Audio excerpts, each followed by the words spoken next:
আসসালামু আলাইকুম। তো চাকরি প্রত্যাশী ভাই বোনেরা সকলে কেমন আছেন? আশা করি সকলে ভালো আছেন, সুস্থ আছেন।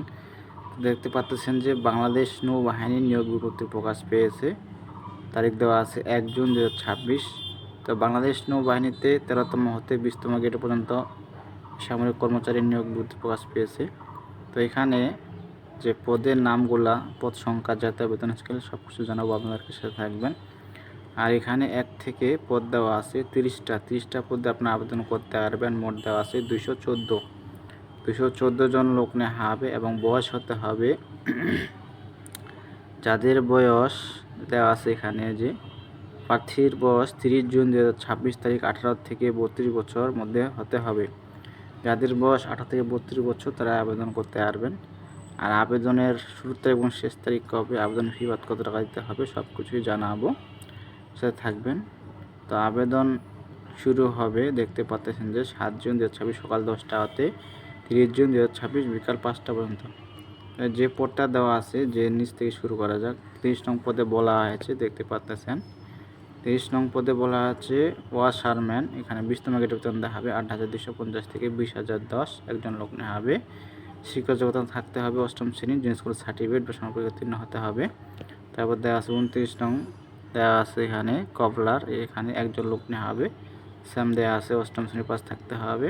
তো ২৮ নং পদে বলা আছে নিরাপত্তা প্রহরী, অর্থাৎ নাইট গার্ড থেকে যারা আমরা, তো অষ্টম শ্রেণী পাস থাকতে হবে। তারপর দেওয়া আছে ২৭ নং পদে দেওয়া আছে খাকরক, এখানে ৬ জন লোক নেওয়া হবে, অষ্টম শ্রেণী পাস থাকতে হবে। তারপর দেখা যাচ্ছে ২৬ নং পদে অদক্ষ শ্রমিক ৩৮ জন লোক নেওয়া হবে, অষ্টম শ্রেণী বা জুনিয়র স্কুল সার্টিফিকেট সম্পর্কিত হতে হবে। তারপর দেখা যাচ্ছে ২৫ নং পদে গার্ডেনার ১১ জন লোক নেওয়া হবে, অষ্টম শ্রেণী পাস থাকতে হবে। তারপর দেওয়া আছে ফিল্ড হেলথ ওয়ার্কার, একজন লোক নেওয়া হবে, অষ্টম শ্রেণী পাস থাকতে হবে। তারপর দেখা যাচ্ছে ২৩ নং পদে ওয়ার্ড বয় ৩ জন নেওয়া হবে, এখানে অষ্টম শ্রেণী পাস থাকতে হবে। বাবুর্চি দেওয়া আছে ৬ জন, অষ্টম শ্রেণী পাস থাকতে হবে। লস্কর দেওয়া আছে ২ জন, অষ্টম শ্রেণী পাস থাকতে হবে। তারপর দেওয়া আছে অফিস সহায়ক দেওয়া আছে ২০ নম্বরে ২৫ জন লোক নেওয়া হবে। কোনো শিক্ষিত বোর্ড হতে মাধ্যমিক স্কুল সার্টিফিকেট বা সম্পর্কিত হতে হবে। যারা মেট্রিক পাস করছেন তারা আবেদন করতে পারবেন। তারপর দেওয়া আছে ফায়ারম্যান ৫ জন, এখানে দেওয়া আছে মাধ্যমিক স্কুল সার্টিফিকেট থাকতে হবে। তারপর দেওয়া আছে এমটি ক্লিনার ৪ জন, আয়া দেওয়া আছে ১ জন, এখানে মাধ্যমিক স্কুল সার্টিফিকেট পাস থাকতে হবে। ট্রেজার দেওয়া আছে ৪ জন, ল্যাবরেটরি অ্যাটেন্ডেন্ট দেওয়া আছে ১ জন। তারপর দেওয়া আছে প্রুফ রিডার ১ জন, টেলিফোন অপারেটর ১ জন, জুনিয়র টাইম কিপার ১ জন, স্টোরম্যান ২৭ জন, এখানে উচ্চ মাধ্যমিক ইন্টার পাস থাকলে আপনি আবেদন করতে পারবেন। ১০ নং পদে বলা আছে অফিস সহকারী কাম কম্পিউটার মধ্যে ঠিক ৩৩ জন, এখানে দেওয়া আছে শিক্ষা যোগ্যতার মান দেওয়া আছে যে উচ্চ মাধ্যমিক যারা ইন্টার পাস করেছেন তারা আবেদন করতে পারবেন এবং অবশ্যই কম্পিউটারের মধ্যে খালি নগদে থাকতে হবে। ৯ নং পদে বলা আছে নার্স ৪ জন, এখানে মাধ্যমিক স্কুল সার্টিফিকেট থাকতে হবে। তারপর ৮ নম্বরে দেওয়া আছে লাইব্রেরি অ্যাসিস্ট্যান্ট ৪ জন দেওয়া আছে, এখানে শিক্ষাযোগ্য থাকতে হবে উচ্চ মাধ্যমিক ইন্টার পাস থাকতে হবে। ৭ নং পদে বলা আছে সহকারী এক্সামিনার ৫ জন লোক নেওয়া হবে, এখানে শিক্ষাযোগ্যতা মান দেওয়া আছে কোনো স্বীকৃত বিশ্ববিদ্যালয় হতে রসায়নবিদ্যা, পদার্থবিদ্যা বা গণিত বিজ্ঞান বিভাগের ন্যূনতম দ্বিতীয় শ্রেণী বা সমমানের ডিভিশন স্নাতক বা ডিগ্রি পাস থাকতে হবে। ৬ নং পদে বলা আছে ল্যাবরেটরি অ্যাসিস্ট্যান্ট ১ জন লোক নেওয়া হবে, এখানে স্নাতক বা ডিগ্রি পাস থাকতে হবে। তো ৫ নং পদে বলা আছে ৬০ মুদ্রাক্ষরিক কাম কম্পিউটার অপারেটর ৭ জন লোক নেওয়া হবে, এখানে দেওয়া আছে স্নাতক বা ডিগ্রি পাস থাকতে হবে।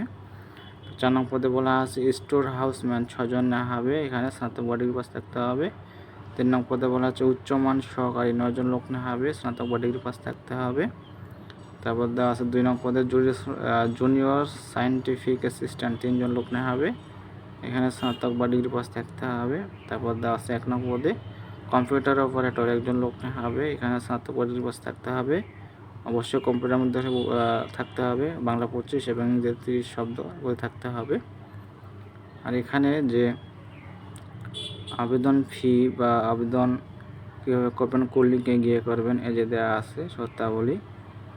আবেদনপত্র পূরণ সংক্রান্ত শর্তাবলী যে আগ্রহী প্রার্থীগণ bndcptele.com ওয়েবসাইটে প্রবেশ করে আবেদন ফর্ম পূরণ করতে পারবেন। এটা হলো লিঙ্ক। অনলাইন আবেদনপত্র সংক্রান্ত তথ্য বানিয়াবলী যে কোনো জানতে হলে এই যে ওয়েবসাইট, এই যে NABYMILBD ওয়েবসাইট যাবে। আর আবেদনের সময়সীমা নিম্ন দেওয়া আছে, এই যে দেখতে পাচ্ছেন। অনলাইনে আবেদনপত্র পূরণ ও পরীক্ষার ফি জমানোর শুরুর তারিখ ও সময় 7 জুন 2026 সকাল 10টা হতে। অনলাইনে আবেদনপত্র জমাদানের শেষ তারিখ অর্থাৎ লাস্ট ডেট দেওয়া আছে 30 জুন 2026 বিকাল 5টা পর্যন্ত, অর্ধ ঘন্টার মধ্যে জমা দিতে হবে। আর এখানে আপনাদের আবেদন ফি বাদ কত টাকা দিতে হবে যে দেখতে পাচ্ছেন। আপনাদের 1 হতে 14 নম্বর জন্য পরীক্ষার ফি দিতে হবে 117 টাকা, সার্ভিস চার্জ দিতে হবে 12 টাকা, মোট 112 টাকা। আর 15 হতে 30 নম্বর পদের জন্য ফি দিতে হবে 50 টাকা, আর সার্ভিস দিতে হবে 6 টাকা, মোট 56 টাকা দিতে হবে। তো এই ছিল বিষয়, এখানে দেখে আপনারা আবেদন করতে পারবেন। তো দেখা হবে পরবর্তী নতুন কোনো সার্কুলার নিয়ে। আর যারা নতুন নতুন সার্কুলার নিয়োগ বৃত্তি পেতে চান অবশ্যই চ্যানেলটিকে সাবস্ক্রাইব করে সাথে থাকবেন। নতুন নতুন নিয়োগ বৃত্তি আসা মাত্র আপলোড দিয়ে থাকি আপনাদের উদ্দেশ্যে। তো দেখা হয় পরবর্তী নতুন কোনো সার্কুলার নিয়ে। ততক্ষণ ভালো থাকবেন, সুস্থ থাকবেন। ধন্যবাদ সকলকে।